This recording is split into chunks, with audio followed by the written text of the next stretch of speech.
The deadliest tsunami in Hawaii's history did not begin in the tropics, but thousands of miles away in one of the harshest, most remote places on Earth, the Aleutian Islands of Alaska. In the early morning hours of April 1st, 1946, at precisely 2:29 a.m. local time, the seafloor beneath the North Pacific ruptured with astonishing force. This was not an ordinary earthquake. Modern studies estimate it at a magnitude of 8.6, striking less than 10 miles beneath the ocean floor. What made it unusual was its type.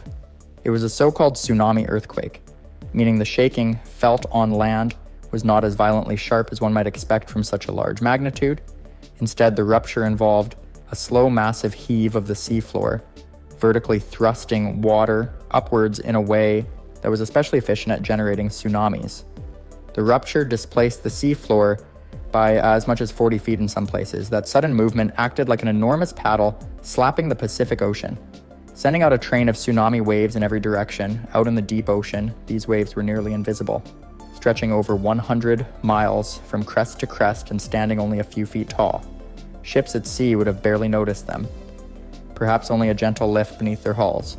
But while nearly imperceptible on the surface, the waves were moving at extraordinary speeds, racing outward at up to 500 miles per hour, the velocity of a modern jet aircraft. The first catastrophic proof of this tsunami's power came only minutes after the earthquake. On Unimak Island in Alaska, the 5-story Scotch Cap Lighthouse, a reinforced concrete structure thought to be nearly indestructible, was obliterated. The wave that struck the station was later estimated to be more than 130 feet high. The tower and all 5 men stationed there were swept completely away, leaving nothing but fragments scattered across the coastline. That towering wall of water was only the beginning.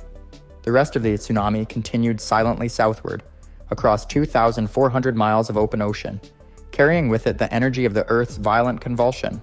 In its path lay Hawaii, completely unaware, with no system of warnings, no sirens, and no preparation for what was already on its way.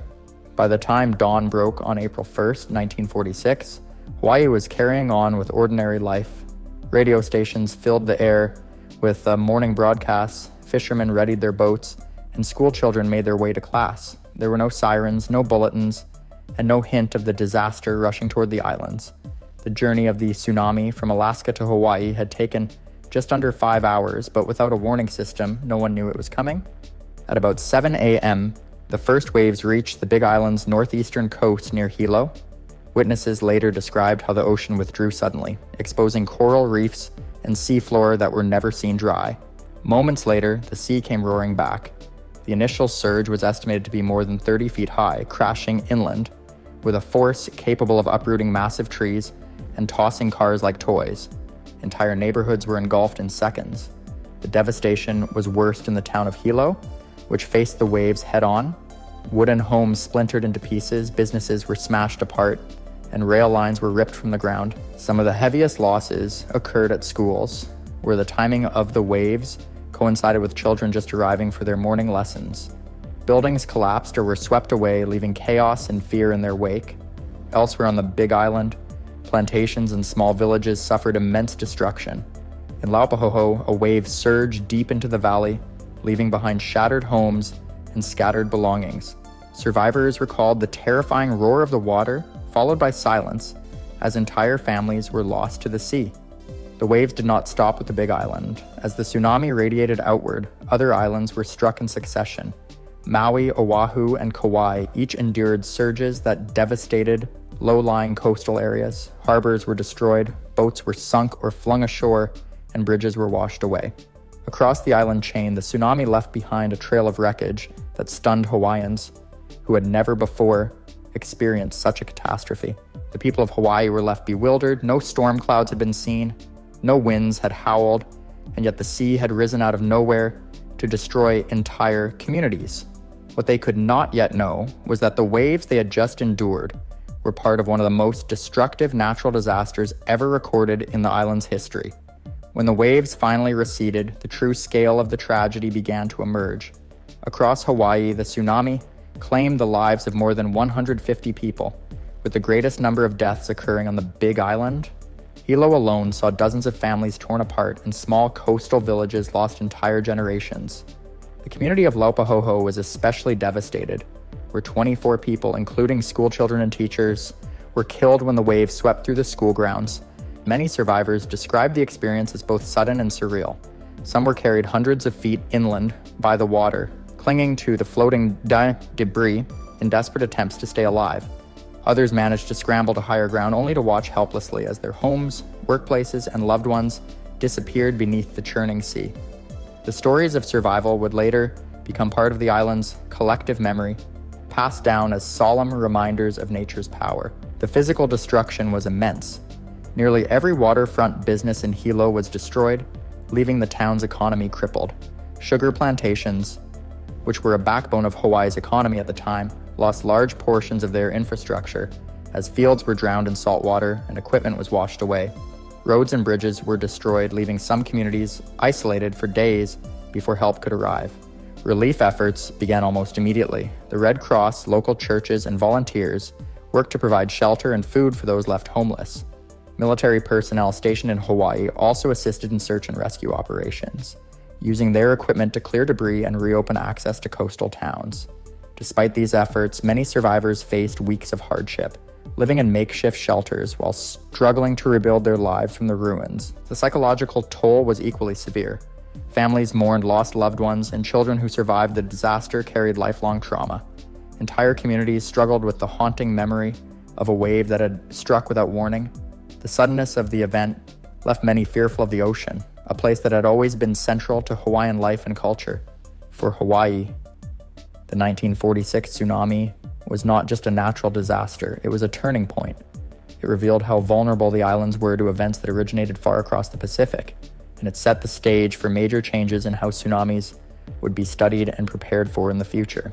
The devastation of the 1946 tsunami forced governments and scientists to confront a troubling reality. The Pacific Ocean had no coordinated system to detect or warn against tsunamis. Until then, waves were only understood after they arrived, leaving coastal communities defenseless.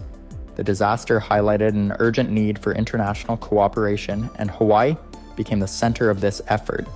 In 1949, just 3 years after the tragedy, the United States established the Seismic Sea Wave Warning System in Honolulu. This was the very first attempt at a structured tsunami warning network. Its mission was simple but ambitious: to detect earthquakes across the Pacific and issue alerts if those quakes were strong enough to generate dangerous waves. The system relied on seismic monitoring stations scattered throughout the region, along with tide gauges that recorded changes in sea level. Messages were relayed by telegraph and telephone, technology that seems primitive by today's standards, but was groundbreaking at the time. If an undersea earthquake occurred, data would be analyzed in Honolulu, and warnings could then be broadcast to at-risk communities in Hawaii and beyond. This marked the beginning of what would eventually evolve into the Pacific Tsunami Warning Center. Over the years, the system grew to include dozens of member nations, stretching across Asia, the Americas, and Oceania. By sharing data internationally, scientists could track tsunamis more accurately and warn coastal populations hours before waves made landfall. The creation of this system was not just a scientific achievement, but a response to human suffering. Policymakers and scientists alike understood that the lives lost in 1946 could not be brought back, but future disasters could be mitigated. The warning system gave coastal communities a fighting chance, turning an unexpected tragedy into a catalyst for progress. For Hawaii, this new level of preparedness became part of daily life. Residents began taking sirens, drills, and evacuation routes seriously, knowing all too well that tsunamis were not just distant possibilities, but real threats that could strike at any time. In the decades following the 1946 tsunami science underwent a remarkable transformation.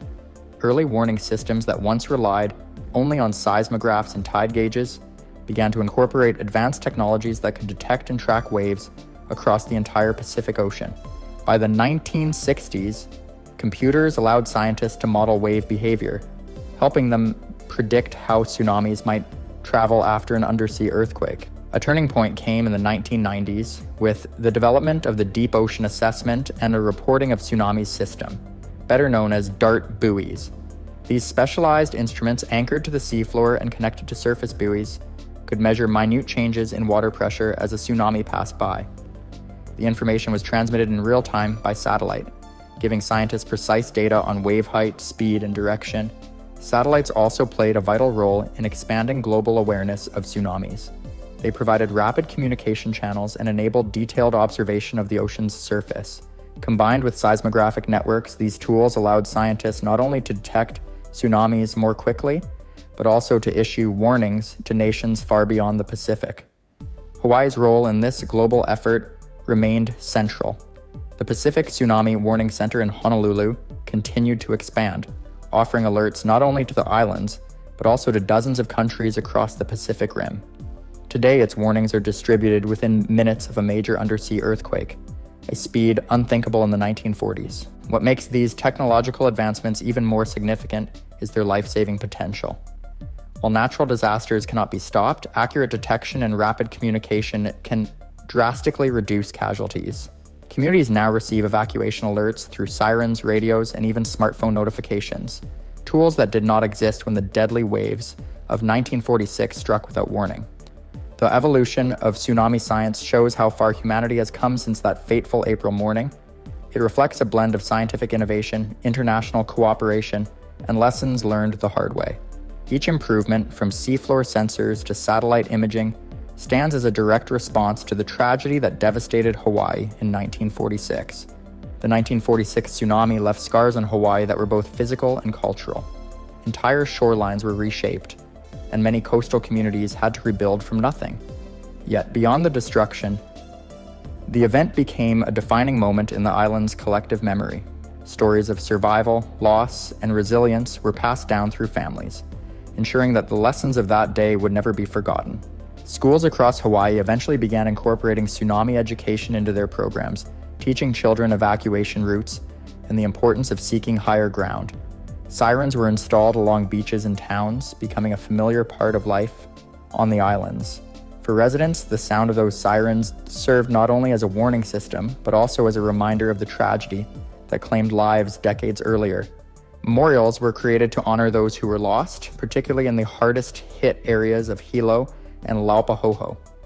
These quiet places of remembrance connect today's communities to the experiences of those who endured the waves in April of 1946.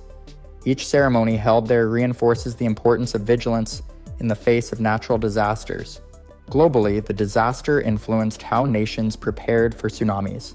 It highlighted the need for cooperation between countries sharing the Pacific Ocean, eventually leading to international warning networks that now safeguard millions of people. The memory of what happened in Hawaii played a major role in shaping that system. Today, the 1946 tsunami is remembered not only as one of the deadliest natural disasters in Hawaii's history, but also as the catalyst for life-saving advancements. The lessons learned from that day continue to guide preparedness efforts around the world, reminding us that while the ocean brings life and beauty, it also carries unimaginable power. The story of the 1946 tsunami ultimately stands as both a warning and a testament to resilience. It reminds us that vigilance, preparation, and respect for nature are the best defenses against forces far beyond human control.